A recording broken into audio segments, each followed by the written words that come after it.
एक जंगल में बांसों का झुरमुट था एवं उसके पास ही आम का पेड़ भी था। बांस ऊंचा था, आम छोटा। एक दिन बांस ने कहा, देखते नहीं मैं कितना बड़ा हो चला, कितनी तेजी से बढ़ा, और एक तुम हो जो इतनी आयु होने पर भी अभी छोटे ही बने हुए हो। आम ने बांस के सौभाग्य को सराहा, पर अपनी स्थिति पर भी असंतोष व्यक्त नहीं किया। समय बीतता गया, बांस पक कर सूख चला, किंतु आम की डालियां फलों से लदी और वे अधिक झुक गईं।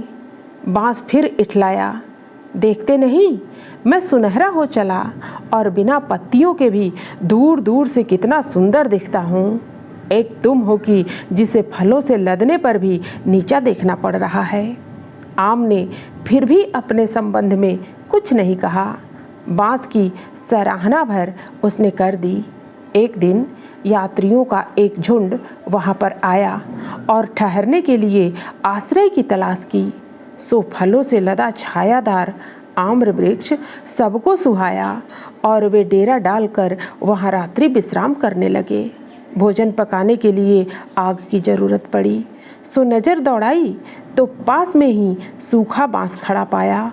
उन्होंने उसे काटकर जलाना आरंभ कर दिया। अब बांस को महसूस हुआ कि लोक परायणता ही जीवन की सच्ची निधि है।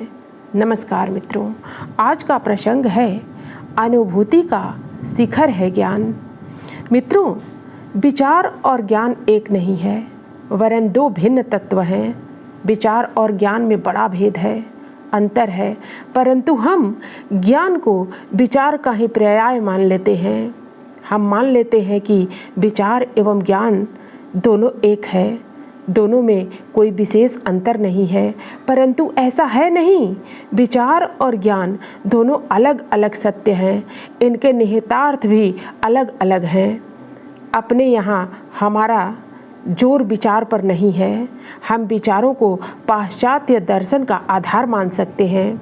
इसलिए पाश्चात्य जगत में जितने सिद्धांतों को प्रतिपादित किया गया है उतना हमारे यहाँ दिखाई नहीं देता।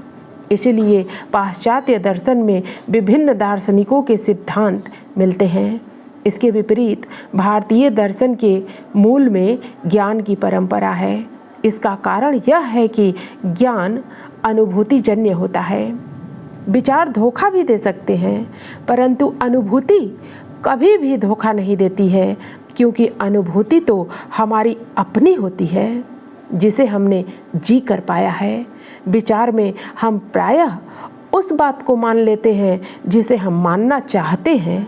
विचार में कभी कभी हमारी कल्पनाओं की तृप्ति छिपी रहती है।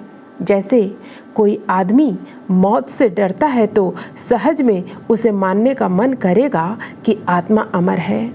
यह उसकी आंतरिक आकांक्षा होती है कि आत्मा न मरे, सदा अमर रहे। परंतु जब इस बात को गीता कह देती है तो उसे बड़ी सांत्वना मिलती है, तसल्ली मिलती है कि आत्मा अमर है।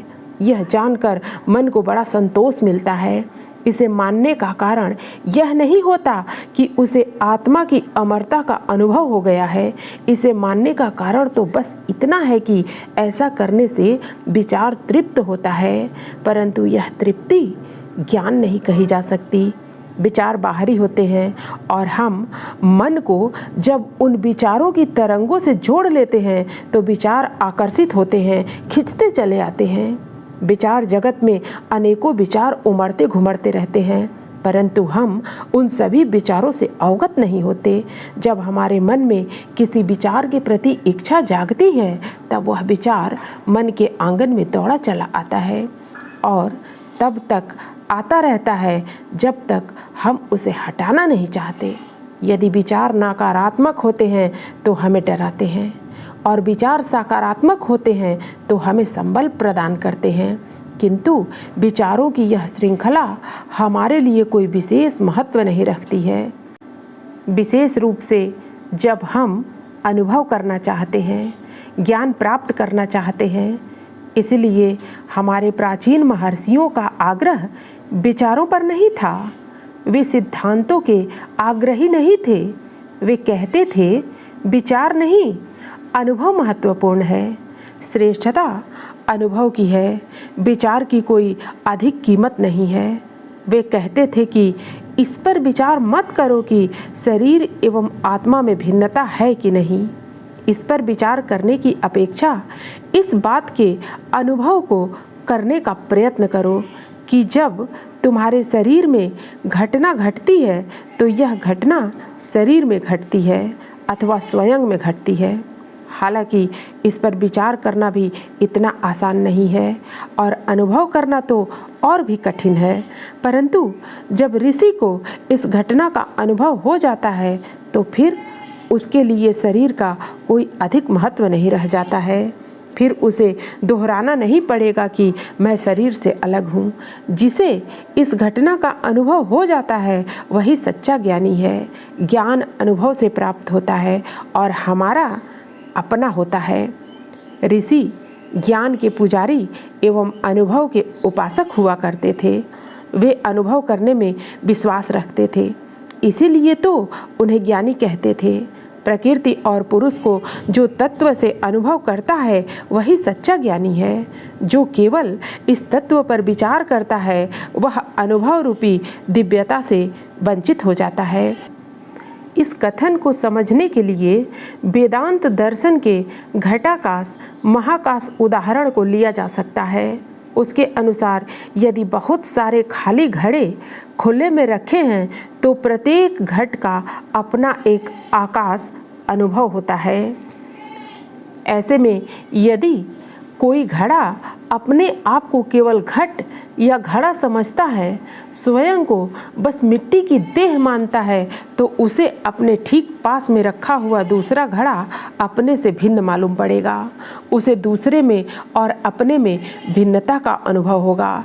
इसके ठीक विपरीत यदि उस घड़े ने आकाश और मिट्टी की आकृति में अनुभव कर लिया है, उसने यह अनुभव कर लिया है कि वह वास्तव में मिट्टी का बना हुआ नहीं है बल्कि उसमें होने वाला आकाश है, तो इस अनुभव के होते ही उसके पास के घड़े के साथ उसमें पनप रहे भेद और भिन्नता का भाव समाप्त हो जाता है।